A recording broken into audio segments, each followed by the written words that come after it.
Salut tout le monde, je pense que vous l'avez vu en miniature. Aujourd'hui on va tester cette carte, il s'agit d'une GTX 980 Ti qui a quelques années à l'heure actuelle. Et le but ça va être de voir comment elle tourne sur les jeux actuels. Cette carte c'est un abonné qui me l'a envoyé, son pseudo c'est Foxzoo et je le remercie grandement. Je vais la tester que ce soit sur des benchmarks tels que 3D Mark Time Spy mais aussi dans des jeux vidéo. En plus de voir comment elle tourne, on va essayer de comparer ce que ça donne par rapport aux cartes actuelles, notamment les cartes entrée de gamme et de voir si c'est plus intéressant de prendre cette carte là qui est un petit peu ancienne d'occasion ou bien une carte graphique neuve mais plutôt bas de gamme. Dans les échanges que j'avais eu avec Foxzoo, il m'a dit qu'elle avait jamais été démontée, donc on va commencer par changer la pâte thermique. Je profite de cette séquence de démontage pour vous parler de la carte graphique. Cette 980 Ti est sortie en 2015, elle était vendue 750 € à sa sortie. On est sur un GPU GM200 gravé en 28 nanomètres et sous micro-architecture Maxwell. Elle embarque 2800 cœurs CUDA cadencés à 1000 MHz en fréquence de base et jusqu'à 1075 en fréquence boost. Le tout accompagné par 6 Go de GDDR5 cadencés à 1753 MHz. Il faut savoir que le GM200 que vous voyez à l'image est présent lui aussi sur la Titan X. La différence c'est que sur la Titan X on a 3072 cœurs CUDA. Mais sinon on retrouve exactement les mêmes fréquences, il y a la mémoire qui change aussi, on a 12 Go sur la Titan X. On avait donc une 980 Ti qui était très proche de la GTX Titan X qui était sortie quelques temps avant, mais surtout pour beaucoup moins cher. La Titan X était vendue 1250 € là où celle-ci était vendue 750 €. On a donc là une carte graphique qui propose de très bonnes prestations pour cette année 2016 et le but va être de voir comment elle a vieilli. Je pense que c'est vraiment une carte graphique qui peut offrir de bonnes performances à l'heure actuelle et qui pourrait même en surprendre certains. Mais pour vérifier ça, le mieux c'est de la tester, donc c'est parti pour les tests. On commence par 3D Mark Time Spy et on va voir ce que ça donne. Je vous laisse le passage de la scène d'introduction pour que vous voyez que quand même c'est assez dur pour cette carte graphique. On a entre 30 et 40 FPS, il y a des moments où on est en dessous des 30 FPS, on se rapproche même des 20 FPS. Bref, c'est très difficile pour la 980 Ti. Je vais utiliser les résultats d'une de mes précédentes vidéos dans laquelle je teste une RX 6600, une 3060 Ti ainsi qu'une 1080 Ti. Avec ces résultats, je vous fais un tableau, ça nous permettra d'avoir un point de comparaison pour voir où se situe la 980 Ti par rapport à ces cartes là. On va commencer par comparer avec la plus vieille de ces cartes là, à savoir la 1080 Ti. On est donc sur la remplaçante de la 980 Ti, elle se situe dans la même gamme mais juste de la génération suivante. Et on peut déjà voir qu'il y a eu un gap énorme de performance entre la 980 Ti et la 1080 Ti. La 980 Ti a fait 5405 points et la 1080 Ti a fait 10102 points. On a donc 85% de gap de performance, c'est vraiment énorme, c'est un gain que l'on a rarement vu. Si on compare avec la RX 6600 qui elle fait 9340 points en score graphique,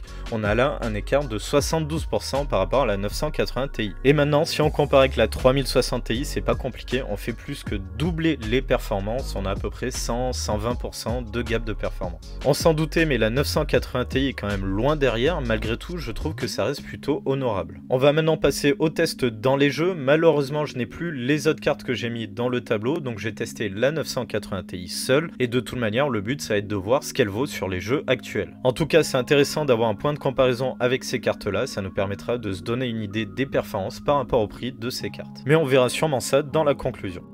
On commence les jeux avec Red Dead Redemption 2 avec les pré-réglages ultra en 1080p. Ça devrait être assez exigeant pour cette carte graphique. Comme d'habitude, je fais le benchmark sur ce jeu en vous montrant la dernière séquence du benchmark. Parce que cette séquence représente très bien ce que cela donne quand on joue en direct. Vous le voyez, finalement, c'est pas si mal. On est dans les 30 FPS, on oscille entre 30 et 40 FPS et vraiment, c'est pas mal du tout. Bien entendu, c'est vraiment limite, on n'est pas dans les meilleures conditions de jeu, mais il faut se rappeler qu'on est quand même avec le jeu en ultra pour une carte graphique qui est quand même assez vieille. En plus de ça, on a un framerate qui est plutôt stable, ce qui fait que finalement, même si on n'a pas des performances de dingue, ça reste jouable. Je sais qu'il y aura beaucoup de monde pour dire que ce n'est pas assez, mais il faut se rappeler que quand même les 30 FPS, ça a été un standard pendant longtemps sur console. Donc bien entendu, ce n'est pas parfait, mais c'est jouable. Je vous affiche le résultat du benchmark et vous le voyez, on a une moyenne de 36 FPS et vraiment, c'est pas mal du tout pour cette carte. On va faire un deuxième passage, vous le voyez, j'utilise les réglages prédéfinis, on se met à peu près à la moitié du curseur et on va voir ce que ça donne. Je vous mets la même séquence qu'au début et vous le voyez, voyez, même si on n'est pas aux 60 fps, on est assez stable autour des 50 images par seconde. Encore une fois, c'est pas des conditions de jeu idéales, malgré tout c'est parfaitement jouable. Et pour ce qui est des graphismes, hein, même si on a pas mal baissé le curseur, on a un jeu qui est tout à fait sympathique. On va dire que sur Red Dead Redemption 2, c'est difficile, mais elle fait le job. Je fais un cut et je vous affiche directement le résultat de ce passage, et on a une moyenne de 52 fps, en plus de ça plutôt stable, donc vraiment c'est pas mal du tout.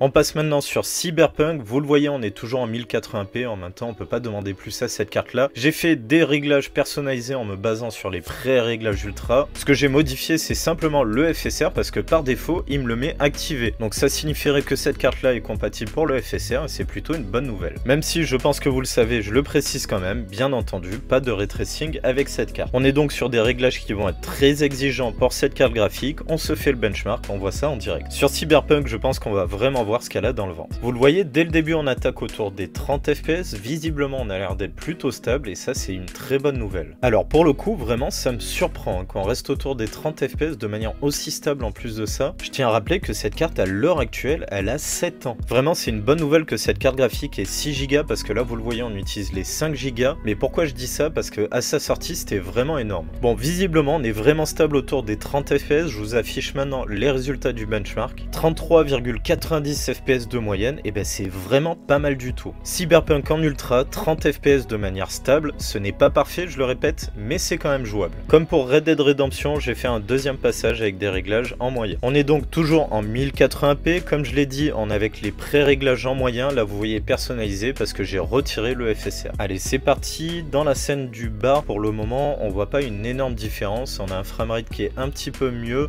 mais on gagne que quelques fps, moins de 10 fps. Je vous fais un petit cut et je vous montre directement l'extérieur parce que c'est là que la différence se fait. On est au-dessus des 40 fps, cette fois-ci ça se ressent un peu plus. Malgré tout le gain est pas énorme. Contrairement à Red Dead, vraiment sur Cyberpunk ça change pas grand chose de mettre les graphismes en moyen. On a une machine qui galère tout autant, on a quelques fps en plus, on va voir ça avec le résultat. On a donc 42 fps de moyenne, ce n'est pas si mal, on a à peu près 10 fps moyens de plus que le passage précédent. Malgré tout c'est pas énorme non plus, ça reste quand même assez difficile. On va faire rapidement un dernier passage en activant le FSR. Cette fois-ci j'ai mis les pré-réglages élevés et il m'active par défaut le FSR en mode qualité. On va voir ce que ça donne. J'ai enregistré le lendemain et j'avais zappé d'activer MSI Afterburner, mais vous le voyez, on a quand même le compteur d'images par seconde. Vous le voyez, on a environ 40 fps de plus qu'avec les réglages en moyen sans le FSR, alors que cette fois-ci on est en élevé avec le FSR activé. Même si on a un FSR qualité, on a un gain en framerate qui est intéressant, malgré tout ça se ressent un petit peu au niveau de la qualité d'image. Je sais pas si vous arrivez à vous en rendre compte en vidéo, mais ça se voit quand même pas mal quand on le voit en direct. Ça donne un petit effet de flou, mais c'est pas spécialement dérangeant. En tout cas au niveau du framerate c'est bien plus agréable que quand on est à 30 images par seconde. Vous le voyez même à l'extérieur on est quasiment aux 60 images par seconde, c'est assez impressionnant. C'est vraiment un beau cadeau qu'AMD nous fait parce que avoir le FSR de disponible sur des vieilles cartes graphiques comme ça c'est vraiment pas mal. Parce que finalement ce genre de technologie là où c'est vraiment intéressant c'est quand on manque de puissance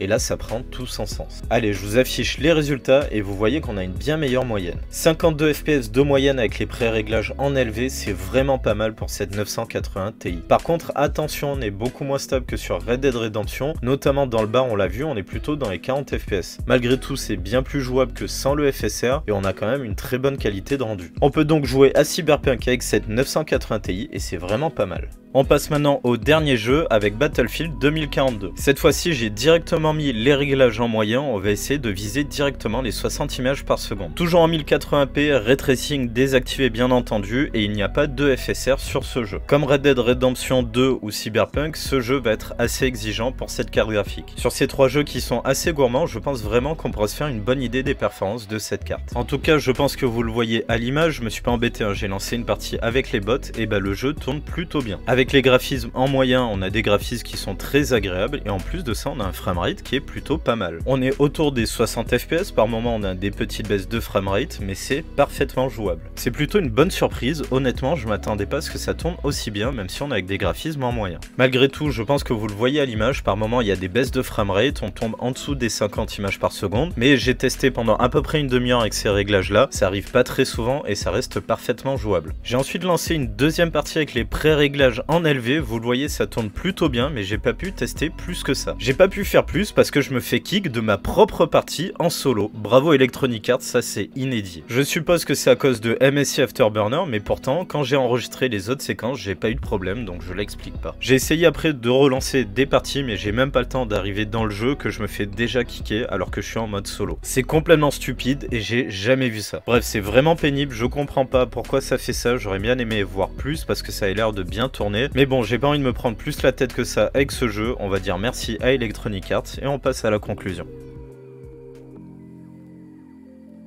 Alors, qu'est-ce que l'on peut dire sur cette 980 Ti et ce qu'elle vaut en 2022? J'attaquerai déjà par la principale surprise, c'est le fait qu'elle gère le FSR. Alors, j'étais pas au courant, pour moi il y avait seulement les GTX 1000 sous microarchitecture Pascal qui pouvaient faire du FSR, mais visiblement, cette 980 est capable de le faire. Et j'ai une bonne excuse pour ne pas être au courant, parce que AMD, visiblement, ils ne sont pas au courant eux-mêmes. Parce que j'ai fait un tour sur le site officiel de AMD, et visiblement, les 980 ne font pas partie des cartes annoncées comme compatible pour le FSR. C'est plutôt étonnant. En tout cas, ça fonctionne et ça fonctionne plutôt bien. Ça nous permet de jouer sur Cyberpunk avec des graphismes en élevé tout en étant plutôt fluide.